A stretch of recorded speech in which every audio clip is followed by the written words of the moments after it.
Hello दोस्तों, आपका ICIT online classes channel में स्वागत है। इस चैनल को बनाया गया है स्पेशली कंप्यूटर के सब्जेक्ट्स को पढ़ाने के लिए।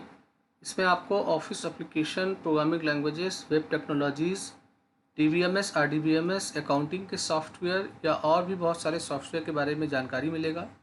मैं संतोष कुमार गुप्ता आपका स्वागत करता हूं। अगर मेरा वीडियो आपको अच्छा लगे तो शेयर बटन पर क्लिक करके इसे किसी को आप शेयर करिए, लाइक बटन पे क्लिक करके इसे आप लाइक करिए, सब्सक्राइब बटन पे क्लिक करके इसे सब्सक्राइब करिए। बेल आइकन आएगा, बेल आइकन को ज़रूर सेलेक्ट करिए, जिससे मैं कोई नया वीडियो बनाता हूँ तो आपको उसका अलर्ट तुरंत मिल जाया करेगा। तो चलिए आज का मैं क्लास स्टार्ट करता हूँ। तो हम लोग सी के प्रोग्रामिंग को पढ़ रहे थे, तो आज का भी क्लास हमारा सी प्रोग्रामिंग का ही होगा। और हम लोगों ने पिछले क्लासेस में फंक्शन के बारे में पढ़ा था। आज फंक्शन में एक वैरायटी होता है जिसे हम लोग रिकर्शन के नाम से बोलते हैं। तो आज हम लोग जानेंगे कि ये रिकर्शन फंक्शन क्या होता है। तो देखिए, रिकर्शन फंक्शन जो होता है ये फंक्शन का ही एक टाइप होता है और इसके संबंधित एग्ज़ाम में क्वेश्चंस बहुत ज़्यादा आते हैं। तो चलिए जाना आता है कि रिकर्शन फंक्शन होता क्या है। तो देखिए, एक सहज भाषा में अगर आप समझना चाहें तो रिकर्शन फंक्शन वो फंक्शन होते हैं जो फंक्शन अपने आप को खुद से रिपीट करे, खुद से कॉल करे, उसे हम लोग रिकर्शन या रिकर्सिव फंक्शन के नाम से जानते हैं। अगर आप किसी फंक्शन का डिफिनेशन बता रहे होते हैं और उस डिफिनेशन के बॉडी में अगर आप उसी ही फंक्शन को सेल्फ कॉल करते हैं तो इस क्रिया को हम लोग रिकर्शन फंक्शन बोलते हैं। रिकर्शन फंक्शन की आवश्यकता हमें वहाँ पड़ती है जहाँ हम ऐसा कोई प्रोग्राम बना रहे होते हैं जिसमें हमें इटरेशन यानी लूप की आवश्यकता होती है। तो अगर आप विदाउट लूपिंग, विदाउट इटरेशन उस क्रिया को करना चाहें तो आपको सी लैंग्वेज में एक सुविधा मिलता है रिकर्सन का। आप उसके मदद से ये काम कर सकते हैं। रिकर्सिव को यूज करने से फ़ायदा ये होता है कि आपको कम कोड लिखना पड़ता है और आपको इटरेशन या लूपिंग का सहारा नहीं लेना होता है। तो इसके सिंटेक्स को अगर आप देख रहे होंगे तो इसका सिंटेक्स ये होता है, जैसे मान लेते हैं कि आपने एक रिकर्स नाम का फंक्शन बनाया हुआ है, आपने मेन फंक्शन से उस फंक्शन को कॉल किया, तो जब उस फंक्शन के बॉडी में आपका प्रोग्राम का कंट्रोल जाएगा तो अगर आप देख पा रहे होंगे तो रिकर्स नाम के फंक्शन के बॉडी में हमने रिकर्स वाले फंक्शन को फिर कॉल किया है। तो इसका मतलब ये मेन वाले से आपका कंट्रोल ट्रांसफ़र होकर यहाँ आएगा और यहाँ आने के बाद आपका फंक्शन ऐसे अगेन एंड अगेन कॉल होता रहेगा। अब कब तक कॉल हो उसके लिए आपको एक निश्चित करना होता है, कंडीशन बताना होता है। तो जब तक कंडीशन ट्रू होगा वो इस प्रोसेस को रिपीट करता रहेगा। तो जब किसी फंक्शन के बॉडी में हम फंक्शन को खुद इटसेल्फ कॉल करते हैं तो उस प्रोसेस, उस क्रिया को हम लोग रिकर्सिव फंक्शन के नाम से या रिकर्शन फंक्शन के नाम से जानते हैं। तो चलिए जाना जाए कि रिकर्शन फंक्शन के रिलेटेड कौन कौन से प्रोग्राम बन सकते हैं। तो मैंने यहाँ पर एक प्रोग्राम आपके लिए बना रखा है, मैं उसे ओपन करके आपको डेमोन्स्ट्रेट कर रहा हूँ, आप उसको देखो। तो देखिए, जब रिकर्सिव फंक्शन की बात चलती है तो फैक्टोरियल एक प्रॉब्लम होता है, ये ज़्यादा इसके एग्जाम्पल में डेमोन्स्ट्रेट किया आता है। यहाँ मैं चाहता हूँ कि मैं एक फंक्शन बनाऊँ और उस फंक्शन की मदद से मैं किसी नंबर का फैक्टोरियल निकालूँ। तो देखिए, आपके जो रिकर्सिव फंक्शन होते हैं वो रिटर्न टाइप के भी हो सकते हैं और बिना रिटर्न वाले भी हो सकते हैं। तो मैंने यहाँ पे एक फंक्शन डिक्लेयर किया है, इसमें मैंने लिखा है इंट। इसका मतलब ये इंटीजर टाइप का डेटा टाइप रिटर्न करेगा। इसका नाम मैंने फैक्ट लिया है और फैक्टोरियल निकालने के लिए हमें एक इंटीजर वैल्यू उसको देना होगा। तो यहाँ मैंने इसके आर्गूमेंट में एक इंट लिखा है, नंबर इनपुट कराया है। नंबर इनपुट कराने के बाद मैंने फैक्ट नाम के फंक्शन को कॉल किया है। अब ये फैक्ट नाम के फंक्शन में जाएगा और वहाँ से जो वैल्यू रिटर्न होके आएगी फैक्टोरियल की वो f में रिसीव होगी और f को मैंने यहाँ पर प्रिंट किया है। अब अगर आप देख पा रहे होंगे तो यहाँ मैंने फैक्टोरियल नाम के फंक्शन का डिफिनेशन बताया है। तो इस फंक्शन को फैक्टोरियल वाले फंक्शन को रिकर्सिव फंक्शन इसलिए बोला जाएगा क्योंकि अगर आप देख पा रहे होंगे तो फंक्शन का नाम फैक्ट है और इसके बॉडी में यहाँ पर फैक्ट नाम के फंक्शन को कॉल किया गया है, तो ये अपने आप को रिपीट करेगा, इसीलिए इसे बोला गया कि ये रिकर्सिव फंक्शन है।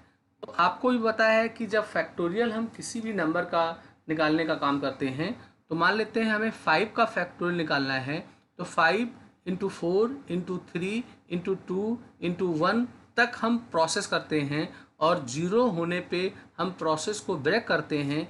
तो जब भी आप कोई ऐसा फंक्शन बना रहे होंगे जो रिकर्सिव होगा, तो उस फंक्शन से वो वापस कब आए, इसके लिए हमें कोई एक शर्त लगाना होता है।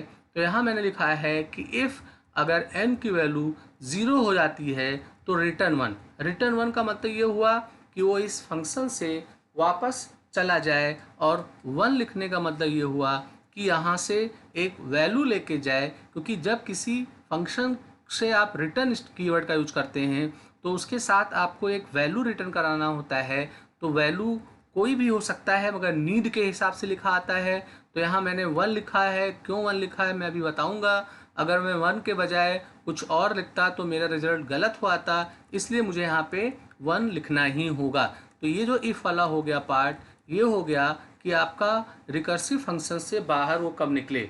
अब अगर n की वैल्यू 0 नहीं है, तो ऐसे स्थिति में मैंने यहाँ पे लिखा है रिटर्न n मल्टीप्लाई, फिर फैक्ट वाले फंक्शन को कॉल किया है और n-1 लिखा है। इसका मतलब ये हो रहा है कि n की वैल्यू सपोज करो आपने 5 इनपुट किया, तो आपका इफ़ का कंडीशन फॉल्स होगा और वो एल्स में आएगा। एल्स में आने पे यहाँ पे लिखा हुआ है 5, n का मतलब 5, और यहाँ पे फैक्ट वाले फंक्शन को कॉल किया गया है। n-1 का मतलब ये हुआ कि n की वैल्यू एक कम हो जाए, यानी कि 4, और फिर वो फैक्ट वाले फंक्शन को दोबारा ऊपर कॉल करेगा। तो कॉल करने पे यहाँ कंडीशन फिर फॉल्स होगा, तो यहाँ n की वैल्यू अब 4 होगी और ये एक कम करेगा और फैक्ट को कॉल करेगा, तो 3 करके वापस जाएगा। फिर अगली बार आएगा तो यहाँ 3 होगा, यहाँ 2 होगा, फिर अगली बार जाएगा तो यहाँ 2 होगा, यहाँ 1 होगा, फिर अगली बार जाएगा तो यहाँ 1 होगा, यहाँ 0 होगा, और आपका कंडीशन ट्रू हो जाएगा और वो इस फंक्शन से वापस हो जाएगा। तो होगा क्या कि जो यहाँ पे सीरीज़ आपने बनाया 5 इंटू 4 इंटू 3 इंटू 2 इंटू 1, तो उसका जो मल्टीप्लिकेशन होगा उसको वो रिजर्व रखेगा मेमोरी में। ये नेचर होता है हमारे रिकर्सिव फंक्शन का, और रिजल्ट्स लेके वापस जाएगा। साथ में यहाँ पे 1 लिखा हुआ है, इसका मतलब ये हुआ कि इसके ज़रिए जो पूरा रिजल्ट जनरेट हो रहा है, मान लेते हैं 5 दिया, तो 5 इंटू 4 इंटू 3 इंटू 2 इंटू 1 का जो सम होएगा सीरीज का वो 120 होगा। तो 120 में अगर आप 1 को मल्टीप्लाई करेंगे तो 120 ही रह जाएगा, इसलिए यहाँ पे 1 लिखा गया। सपोज दैट यहाँ मैंने 0 लिखा होता, तो 120 को अगर आप 0 से मल्टीप्लाई करते तो आपका रिजल्ट 0 हो जाता। और मान लेते मैंने यहाँ पे 2 लिखा होता, तो 120 को 2 से मल्टीप्लाई करने पे आपका रिजल्ट डबल हुआ था, इसलिए रिजल्ट मेरा गलत हुआ था। इसलिए मैंने यहाँ 1 लिखा है, क्योंकि किसी भी संख्या को अगर 1 से मल्टीप्लाई करते हैं तो आपका रिजल्ट वही रह आता है। तो 2 बातों का विशेष ध्यान देना होगा कि जब आप रिकर्सिव फंक्शन के माध्यम से मल्टीप्लाई का सीरीज बना रहे होंगे तो आपको रिटर्न 1 लिखना होगा। और वहीं अगर मैं आगे एक प्रोग्राम दिखाऊंगा, अगर आप कई नंबरों का सम पा रहे होंगे तो ऐसे स्थिति में हमें रिटर्न 0 लिखना होता है। तो इस प्रोग्राम को आप कंपाइल करेंगे और कंपाइल करने के बाद आप रन करेंगे। तो रन करने के बाद जैसे मैंने यहाँ पे 5 दिया, तो 5 का रिजल्ट यहाँ 120 आ गया। अब अगर आप यहाँ पे रिटर्न 1 के बजाय 0 लिखे हुए होते, तो प्रोग्राम को रन करने पे जैसे आपने यहाँ पे 5 दिया तो रिजल्ट यहाँ 0 हो जाता, चूँकि जो सीरीज़ बनी थी 120 वो रिटर्न 0 से मल्टीप्लाई होती, तो आपका पूरा आंसर 0 आता, इसलिए यहाँ पे हमें 1 लिखना ही होता। अगर मैं यहाँ पे 2 लिख रहा होता तो ऐसे स्थिति में अगर आप देखोगे तो आपका रिजल्ट दुगना होता, चूँकि जब वो वापस हो रहा होता तो उस नंबर से मल्टीप्लाई होता, तो आपका नंबर जस्ट डबल हुआ। इसलिए आप हमेशा याद रखिए कि जब भी आप मल्टीप्लाई के सम को पाना चाहेंगे तो आपको रिटर्न 1 लिखना ही होगा।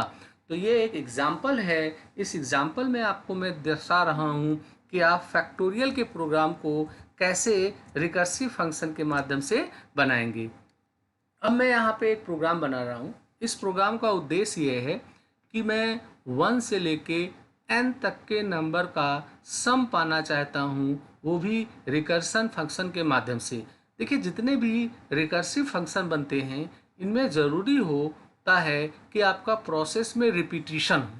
जब आपका प्रोसेस एक से ज़्यादा बार के लिए हो रहा हो, यानी जिनके लिए आप लूप लगाते हो, तो उस प्रोसेस को सॉल्व करने के लिए हमें रिकर्सिव फंक्शन की सहायता लेनी होती है। तो यहाँ मैंने क्या किया है कि एक फंक्शन डिक्लेयर किया है, उसका नाम सम लिया है, ये रिटर्न टाइप का होगा, और यहाँ पर लिखा है मैंने कि ये एक वैल्यू इंटीजर टाइप का ले आएगा। मैंने यहाँ पे पूछा है कि आप नंबर इनपुट करिए, फिर मैंने सम नाम के फंक्शन को कॉल किया है, और कॉल करने पे चूंकि ये रिटर्न टाइप का है तो वैल्यू f में आएगी, और f को प्रिंट किया है। तो मान लेते हैं मैंने n में 10 दिया, तो ये सम वाले फंक्शन में 10 लेके जाएगा, और मेरी प्लानिंग यही है कि 1 से लेके 10 तक के नंबरों का ये सम करके आपको दिखाए। तो यहाँ पर आपका सम का प्रोसेस तब तक चलेगा जब तक n 0 ना हो जाए। चूँकि अगर आपने 10 दिया है तो 10, 9, 8 ऐसे करते हुए 1 तक के जो सारे नंबर्स हैं हमें उनका योग पाना है। तो हमारा प्रोसेस फिनिश कब होगा उसके लिए मैंने सब तक आया है। और अगर आप देख पा रहे होंगे तो यहाँ मैंने रिटर्न 0 लिखा है। रिटर्न 0 लिखने का मतलब ये हुआ कि जब ये पूरा प्रोसेस ये वाला कंप्लीट कर लेगा, रिटर्न नीचे जो लिखा हुआ है सम n प्लस वाला, तो वापस जाते हुए वो 0 लेके जाए, जिससे सम जो आया हो उसमें 0 जोड़ेंगे तो कोई नंबर ना घटेगा ना बढ़ेगा, इसलिए मुझे यहाँ पे 0 लिखना पड़ा। और यहाँ मैंने लिखा है n प्लस सम n-1, तो इसका मतलब n में अगर 10 है तो 10 को वो ऐड करेगा, और 9 यहाँ पे होगा, फिर ये सम में जाएगा।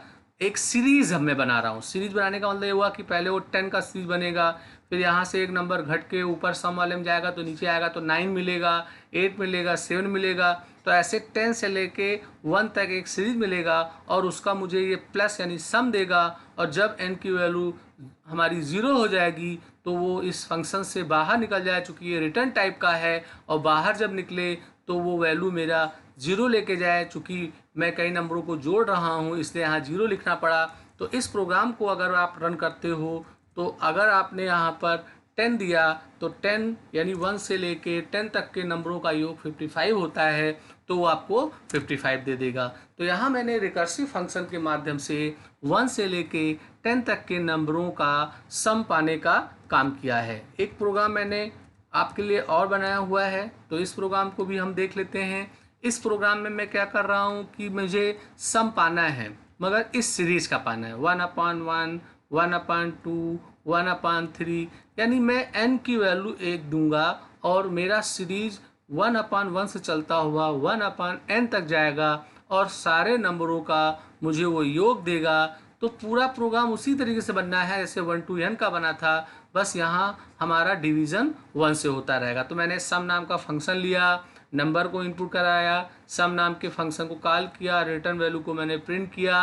अब ये भी हमारा रिकर्सिव फंक्शन है, तो ये बाहर कब जाए, तो बाहर तब जाएगा जब हमारी n की वैल्यू 0 होगी। अब अगर आप देख पा रहे होंगे तो यहाँ मैं जो सीरीज बना रहा हूँ तो केवल मैंने एक ही बदलाव किया है कि n के पहले 1/, लिख दिया है। तो इसका मतलब अगर आपने n की वैल्यू 5 दी है तो ये 1/5 करेगा, और ये सम वाले फंक्शन को कॉल करेगा, और n की वैल्यू एक डिडक्ट करेगा यानी कि 4 होगा। तो अगली बार जब ये रिटर्न होगा तो 1/4, 1/3, 1 ऐसे करते हुए 5 तक जाएगा। और फिर जब ये रिटर्न हो n की वैल्यू जब 0 हो तो ऐसे स्थिति में वो 0 लेके जाए और आपके रिजल्ट्स को यहाँ पे प्रिंट कर दे। तो मेरे दोस्तों, ऐसे आप रिकर्सिव फंक्शन के माध्यम से किसी भी प्रोग्रामिंग को आप बना सकते हैं। तो इस प्रोग्राम को मैं अगर रन करता हूँ तो यहाँ पे अगर देखें तो कुछ एरर है, इस एरर को मैं रिमूव कर लेता हूँ। तो कंपाइल करके मैं रन करता हूँ तो अगर मैं 5 देता हूँ तो 5 का मतलब 1/1, 1/2, 1/3 करते हुए 1/5 तक जाएगा, और उस सीरीज का जो सम हो रहा है वो सम आपको करके यहाँ पे प्रिंट कर दे रहा है। तो ये मेरा एक क्लास था। इस क्लास में मैंने आपको फंक्शन के बारे में पढ़ाया, तो आपको यहाँ पे रिकर्सिव फंक्शन क्या होता है उसके बारे में आपको डिटेल दिया गया। उसके बाद में मैंने यहाँ पर 2 एग्ज़ाम्पल आपको बताए। इसमें एक एग्ज़ाम्पल आपका फैक्टोरियल का था और एक एग्ज़ाम्पल आपका सम का था। तो दोस्तों, इस तरीके से रिकर्सिव फंक्शन यानी रिकर्सन फंक्शन यहाँ पे फिनिश होता है। मैंने आपको फंक्शन के संबंधित यूज़र डिफाइंड फंक्शन पिछले क्लास में बताया था। आज मैंने आपको रिकर्सन फंक्शन के बारे में बताया है। अब आगे जो मेरा क्लास होगा उसमें मैं आपको स्ट्रक्चर है या यूनियन है या फाइल हैंडलिंग ऐसे टॉपिक हैं उनके संबंधित आपको बताया जाएगा। अब आपके सी लैंग्वेज में बहुत ज़्यादा सिलेबस नहीं बचे हैं। मोटे मोटे अगर देखे जाएँ तो बड़ा जो सिलेबस है उसमें स्ट्रक्चर है, यूनियन है, फाइल हैंडलिंग है और थोड़ा बहुत एक टॉपिक होता है डेटा स्ट्रक्चर, उसके संबंधित आपको जानकारी दी जाएगी। तो आज का वीडियो मैं यहीं पे समाप्त करता हूँ। आज का दिन आपका शुभ हो।